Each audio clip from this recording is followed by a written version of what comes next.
अगर आप option trading इस तरीके से करोगे ना, तो यार ऑप्शन ट्रेडिंग से आप पैसा बना सकते हो। क्योंकि ऑप्शन ट्रेडिंग में जो सबसे ज़्यादा ज़रूरी चीज़ें होती हैं ना, वो क्या होती है कि ऑप्शन ट्रेडिंग में एक सही जगह एंट्री करना चाहिए अपन को, कि भाई मेरा ये एंट्री है सही जगह, जहाँ से मार्केट ऊपर ही जाना चाहिए।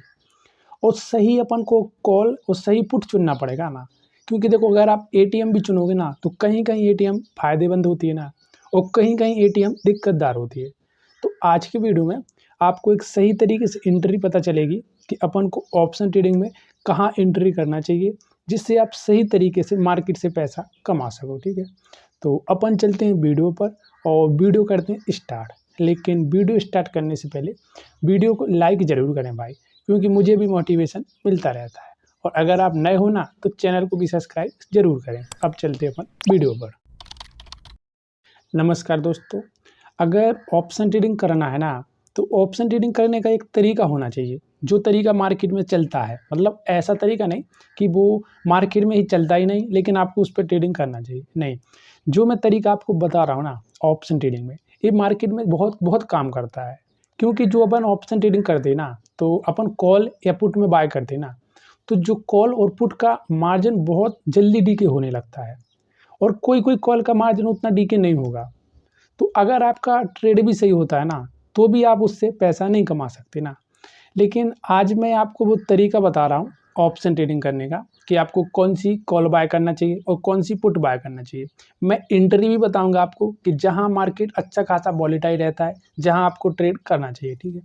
तो अपन सबसे पहले समझते हैं, अपन एक उदाहरण रखते हैं बैंक निफ्टी का, क्योंकि देखो अभी जो सबसे ज़्यादा जो ट्रेडिंग करते हैं ना लोग, वो बैंक निफ्टी में ही करते हैं, ठीक है? तो अपन बैंक निफ्टी का उदाहरण समझ लेते हैं कि अपन को बैंक निफ्टी में ऑप्शन ट्रेडिंग करना है, तो अपन को कौन सी कॉल बाय करना चाहिए और कौन सी पुट बाय करना चाहिए, जिससे मार्केट अगर ऊपर जाए ना, तो अपन को प्रॉफिट हो, और अगर मार्केट नहीं जा रहा है ना ऊपर, अगर आपके नेगेटिव जा रहा है ना, तो आपको उतना बड़ा लॉस नहीं होना चाहिए, ठीक है? तो अपन सबसे पहले एटीएम, ओटीएम और आईटीएम को समझ लेते हैं, जिससे आपको पता रहे ना कि भाई ट्रेड मुझे कैसे करना है। हाँ, किसी-किसी को ज़रूर पता होगा कि एटीएम, ओटीएम क्या होता है, तो वो वीडियो यहाँ से आगे निकाल सकते हैं। लेकिन मैं यहाँ फिर से बता देता हूँ, जिससे जो नया ट्रेडर है ना, उसको भी दिक्कत ना जाए, और वो सही तरीके से एटीएम को भी समझ ले, और ओटीएम को भी समझ ले, और आईटीएम को भी समझ ले, ठीक है?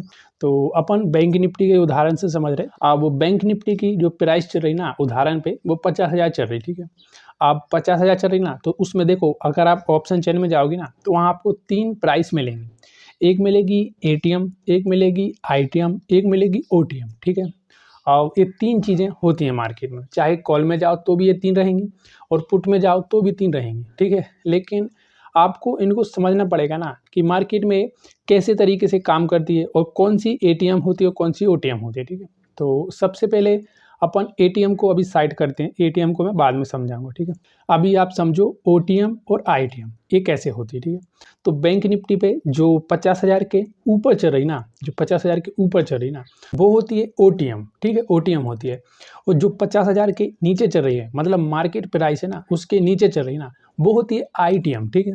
ये दोनों हो गए कॉल में। अब पुट में क्या होता है? पुट में इसको थोड़ा चेंज हो जाता है, ठीक है? पुट में कैसे होगा? पुट का भी अपन सीधा उदाहरण समझते हैं, जिससे बहुत अच्छी तरीके से समझ में आ जाए, ठीक है? तो पुट का 50,000 का प्राइस चल रहा है ना, ठीक है?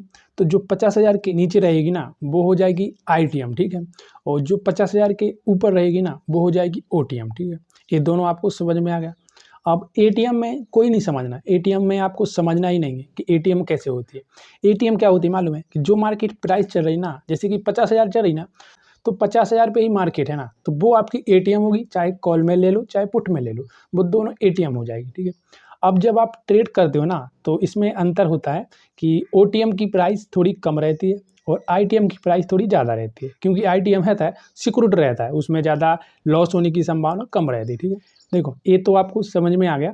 अब अपन को कौन सी कॉल बाय करना चाहिए, कौन सी पुट बाय करना चाहिए, जिससे मार्केट अगर ऊपर जा रहा है ना, तो अपना एक सही ट्रेड बने, जिसमें अपना लॉस भी कम हो। तो अपन जब मार्केट में कॉल या पुट बाय करेंगे ना, जैसे कि उदाहरण से मार्केट ऊपर जा रहा है, तो अपन को कॉल बाय करना है ना, तो इसका हर दिन का डेटा अलग-अलग होता है। लेकिन मैं आपको कुछ तरीका बता दे रहा हूँ, जिस पे आप खुद निकाल सकते हो कि मुझे कौन-सी कॉल बाय करनी है और कौन-सी पुट बाय करना है, जिससे आपका लॉस ना हो और आप मार्केट में प्रॉफिट कर सको, ठीक है? तो जैसे कि बैंक निफ्टी है ना, अगर बैंक निफ्टी साइडवेज चल रहा है, मतलब मार्केट उतना वोलेटाइल नहीं है, मार्केट में 100-150 पॉइंट की वोलेटाइल है, इससे ज़्यादा नहीं है, ठीक है। तो जो आपको कॉल बाय करना है ना, वो आईटीएम में करना है। अगर मार्केट उतना वोलेटाइल नहीं है ना, तो आपको आईटीएम में बाय करना है, ठीक है। अगर मार्केट वोलेटाइल उतना नहीं रहेगा ना और आप आईटीएम में बाय करोगे ना, तो अगर मार्केट 100 से 150 पॉइंट भी ऊपर नीचे जा रहा है ना, तो वो आपका जो कॉल है ना, उसका मार्जिन अच्छा खासा बढ़ेगा जैसे मार्केट काम कर रहा है, ठीक है। इस तरीके से आप साइडवेज मार्केट में आईटीएम बाय करके ट्रेड ले सकते हो, ठीक है। अब अगर मार्केट स्पीड से ऊपर जा रहा है, मतलब एक साइड ही ऊपर चल रहा है, तो अपन को कौन सी कॉल बाय करना चाहिए, ठीक है। अब देखो, अगर मार्केट स्पीड से ऊपर जा रहा है ना, तो वहाँ तो जो कॉल का मार्जिन है ना, वो अच्छा खासा बढ़ेगा, तो वहाँ आपको आईटीएम बाय नहीं करना है भाई, आईटीएम बिल्कुल बाय नहीं करना है। जैसे देख लिया ना आपने, मार्केट अच्छा ऊपर जा रहा है, तो आपको आईटीएम बिल्कुल बाय नहीं करना है। उधर आपको बाय करना है ओटीएम, ठीक है। जब आप ओटीएम बाय करोगे ना, तो ओटीएम में क्या होता है कि आपको पैसा कम पे करना पड़ेगा, उसमें मार्जिन कम लगता है। जैसे कि आप आईटीएम में जाओगे ना, तो आईटीएम में ज़्यादा लगता है और ओटीएम में वो मार्जिन कम लगता है, ठीक है। लेकिन ओटीएम में फ़ायदा जब ही होता है जब मार्केट स्पीड से ऊपर जा रहा हो या स्पीड से नीचे आ रहा हो ना, तो आप पुट में बाय कर सकते हो, लेकिन मार्केट को स्पीड से ऊपर या नीचे जाना चाहिए, ठीक है। तो जब आपको ओटीएम बाय करना चाहिए। अब आपको एटीएम कब बाय करना चाहिए, उसका भी मैं आपको बता देता हूँ, जिससे आप समझ सको कि मुझे एटीएम कब बाय करना है।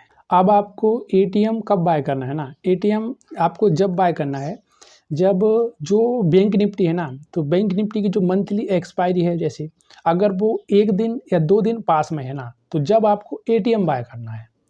अगर जब आप एटीएम बाय करोगे ना, तो वहाँ से अगर मार्केट आपके दिशा में जाएगा ना, जहाँ आपने सोचा है कि मार्केट इस तरीके से काम कर सकता है, अगर मार्केट वैसे ही काम करेगा ना, तो आपको एटीएम में भी अच्छा प्रॉफिट होगा। क्योंकि एटीएम में जो सबसे ज़्यादा प्रॉफिट होता है ना, वो होता है जब वीकली एक्सपायरी या मंथली एक्सपायरी ख़त्म होने वाली, जो भी इंडेक्स की हो ना, वो एक्सपायरी पास में होना, जब आपको एटीएम में बाय करना चाहिए, ठीक है। तो इसी तरीके से आप कॉल में बाय कर सकते हो और इसी तरीके से आप पुट में बाय कर सकते हो, ठीक है। अब आपको सही एंट्री कौन सी होनी चाहिए ऑप्शन ट्रेडिंग में, एक सही एंट्री कौन सी है कि जहां आपको मार्केट में बाइंग करना है, जहां आप अच्छे तरीके से प्रॉफिट कर सको। अब अपन समझ लेते हैं कि ऑप्शन ट्रेडिंग में एक सही एंट्री कहाँ करना चाहिए, जहां आपको ट्रेडिंग करना चाहिए जिससे आपको प्रॉफिट हो, ठीक है। तो ऑप्शन ट्रेडिंग में क्या होता है कि अगर मार्केट ओपन रहता है ना, जैसे कि 9:15 से 3:30 बजे तक आप ऑप्शन ट्रेडिंग कर सकते हो, ठीक है। लेकिन भाई देखो, ऑप्शन ट्रेडिंग ऐसा नहीं करना है आपको कि आपने जब तक मार्केट ओपन रहा ना, जब तक ही आप ट्रेड कर रहे हैं, नहीं, ऐसा नहीं करना। अगर आप इस तरीके से ट्रेड करोगे ना, आपका जो कॉल या पुट है ना, उसका मार्जिन बहुत डीके हो जाता है, ठीक है, जिसमें आपको लॉस हो सकता है, ठीक है। तो आपको एक सही एंट्री देखना है कि मुझे ऑप्शन ट्रेडिंग कब करना चाहिए, ठीक है। तो आप जो सुबह ऑप्शन ट्रेडिंग कर रहे हैं ना, जैसे कि 9:15 से मार्केट ओपन हो रहा है ना, तो आप 9:30 बजे से लेके 11 बजे तक एक ऑप्शन ट्रेड बना सकते हो, ठीक है, जहां आपका एक सही मार्केट एनालिसिस होगा और उस पर आप ट्रेड बना सकते हो। अब देखो, ट्रेड बनाने का क्या कारण है कि जब मार्केट ओपन होता है ना, तो उसमें आप 10-5 मिनट थोड़ा इंतजार करो, क्योंकि वहाँ मार्केट में जो कैंडल बनती ना, बड़े बड़े ट्रेडर होते ना, वो उस कैंडल को इंतजार करते हैं। जब वो कैंडल बन जाती ना, तो फिर उसके बाद ट्रेडिंग करते हैं।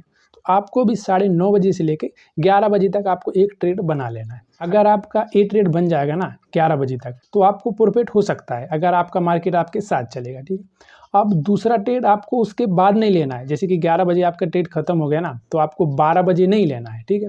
आपको कब ट्रेड लेना है, आपको लेना 1 बजे से लेके आपको 3 बजे के बीच में। आपका कहीं भी पैटर्न बन रहा है ना कि हाँ, ये मेरा पैटर्न बन गया, चाहे 1 बजे बन जाए, चाहे 2 बजे बन जाए, चाहे 2:30 बजे बन जाए, ठीक है, कभी भी बन जाए, तो आपको दूसरा ट्रेड 1 बजे के बाद लेना चाहिए। अगर आप इस तरीके से ऑप्शन ट्रेडिंग करोगे ना, तो मार्केट आपके साथ चलेगा ना, तो आपको अच्छा प्रॉफिट होगा, क्योंकि इस समय मार्केट बहुत अच्छा वॉलेटाइल होता है, जिस पे अगर आप कॉल या पुट में ट्रेड कर रहे हैं ना, तो उसमें आपको सही प्रॉफिट हो सकता है, ठीक है। तो इस तरीके से ऑप्शन ट्रेडिंग आपको करना चाहिए। और जब आप ऑप्शन ट्रेडिंग करो ना, तो आपको पूरे तरीके से मार्केट एनालिसिस जरूर करना है, उसी के बाद ट्रेडिंग करना है, क्योंकि ट्रेडिंग में लॉस भी होता है और ट्रेडिंग में प्रॉफिट भी होता है, ठीक है। धन्यवाद।